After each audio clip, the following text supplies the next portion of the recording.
Kristi Gustafson Barlette with the Times Union and TimesUnion.com, and welcome to 20 Things Plus, where we catch up with someone we've previously featured on the Times Union's 20 Things You Don't Know About Me. Today, we are joined by Jeff Buell. Jeff is the principal at Redburn in Schenectady, and he's super active on social media and has done a lot of great for development throughout the capital region. So hi, Jeff, welcome. Thank you so much for joining us. Good morning. I actually just figured out how to pronounce your last name. I did not know that there was an E on the end of it. I knew that, physically not pronunciated E. So people say I went from Gustafson when I was married to Barlette, and I thought, oh, this is easy. It's not. No one gets either name right. So yeah, I don't know. I just need to change to Smith or something. Small All world. right. So today we'll go over a couple of your original things, and you'll tell us a little bit of an update there, and then you'll share a few new things about you. So let's start with this one. Originally, when we saw your 20 things in 2017, you talked about how you ate a roast beef sandwich on July 4th. So what, almost 4 years to the date now. And on that day, you became a vegetarian. And as someone who was a vegetarian for 15 years, I want to know what was it about that roast beef sandwich, and how is life going as a vegetarian? Yeah. So breaking news: no longer a vegetarian. I know, isn't that really funny? I actually, when you emailed me to do this follow up, I looked at the list and I was like, that, and this is like a COVID thing, right? That list feels like it's 10 years old. Like I can't even contemplate that some of the things that are on there I wrote. And so the roast beef sandwich is really funny. It was a 20-mile hike, and like had packed a lunch, and there was a roast beef sandwich and there was a peanut butter and jelly sandwich. And about halfway through the hike, sat down on a tree log that was laid across the trail, and took out the roast beef sandwich, took 2 bites of it and was like, not doing it for me. Grabbed the peanut butter and jelly and was like, this is it. And as I was hiking, I was just like, you know what? I'm not going to eat meat anymore. And it was just like one of these weird things that I would do. But I went more than 2 years without eating meat. And then, then one fateful night, someone at the table had ordered a steak. And I said, boy, you know what? Like, steak actually sounds really good right now. I'll have it rare. And from that point on, there's just no hope. Like once you do your sentence as a vegetarian, I feel like if you can you have to get through a certain amount of time here, but you were one for 15 years. So maybe I'm completely wrong about this. No, and for me, it was also a steak at a dinner table. I was with somebody eating, they had steak, I had pasta primavera. It was my mother. I said, I want to try your steak. I ate her whole dinner, and I've been eating meat since. So yeah, it is crazy like that. The body craves it. And I have lots of friends who are vegetarians. I have lots of friends who are vegans, very respectful of it. I actually do my best not to eat a ton of meat. The meat alternatives are fantastic. But yes, I eat steak. All right. Well, another one of my favorite topics besides steak is also fashion. And I know when we had your original 20 things, you talked about how you hadn't worn a necktie in 3 years. You were all about the casual look. I know anytime I see a photo of you, you're dressed casually. And it's sort of like you were in style before casual was style after this last year. So what's that like? Yeah, it's put me in a place where I'm not even sure who I am anymore, because I'd walk into meetings and we'd be talking about $20 million loans and 30-year leases, and I'm wearing a hat, and it's so weird, and people didn't know how to handle it. And then COVID happened, and everybody became like me. And you're signing on to Zoom meetings with 40 members of the Chamber of Commerce board, and they're all wearing T-shirts, and I'm sitting there going, guys, you stole my vibe. So now I'm coming out of COVID, and I'm not even sure, what to do. I think it's funny, in my list, I said I had like 75 different pairs of socks that were like different colored, crazy socks. And now I'm doing my best not to wear socks. So that might be my protest. That's what'll make you different now. You'll now be the sockless man. I'm actually trying to dress up more. So this is a button-up shirt, and I have not a baseball cap on. I'm doing it. Yeah. All right. Well, now you talk about sandals, and that leads us nicely into your first new thing. You're biking all the time. I see you do awesome stories on Facebook, especially of people you kind of meet while riding around the cities. But it's got to be hard to bike in sandals. But what's been going on with the biking, and how did you get into it? Yeah, so I went to, shortly after my 20 things, I went to Paris. and spent a day in Versailles, and they had a bike tour through Versailles. So signed up to do it and was biking. Was just like, wow, I kind of like this. And I came home and ended up buying a bike. I rode a couple miles, not a lot.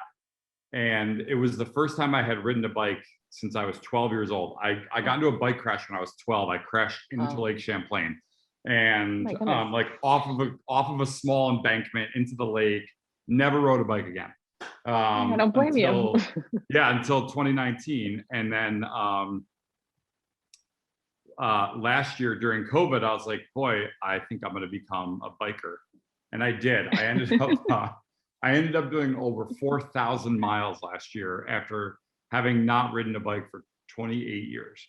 That's awesome. And with so many of these 20 things we hear about people, there are different ways that they've been getting fit, but I think for you, the biking is also mental, right, as well as physical, because you do meet these people and are able to tell their stories online. Yeah, I would say it's actually more mental, Kristi.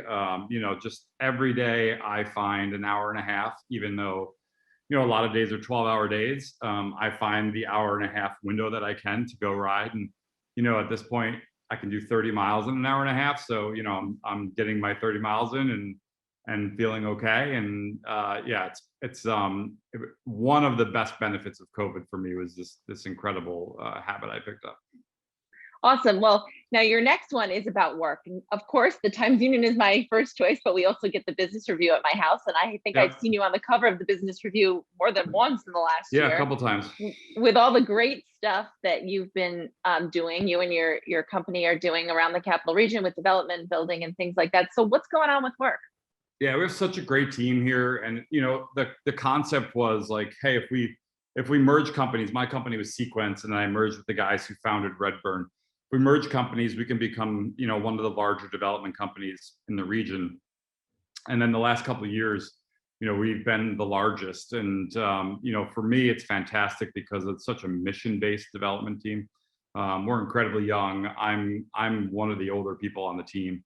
And we're doing work that is dynamic and in our cities. And, we're doing the Albany, Schenectady, Troy thing, and we're really crushing it. And we're starting to see the benefits of the projects that we're doing, new connections and new neighborhoods. And if you walk in downtown Albany right now, even during COVID, we finished 300 apartments right on Pearl Street, and they're all full, and people find that hard to believe, but every single one of them is full. And about half of them, it's a little less, but about half have dogs. And so there's now a whole new neighborhood of people that have perked up out of the blue out of these buildings that have been vacant for years. And they're just walking dogs all over the place. And it's got, there's vibrancy that comes off of that. We're very proud of what's going on, and we're looking forward to doing a lot more.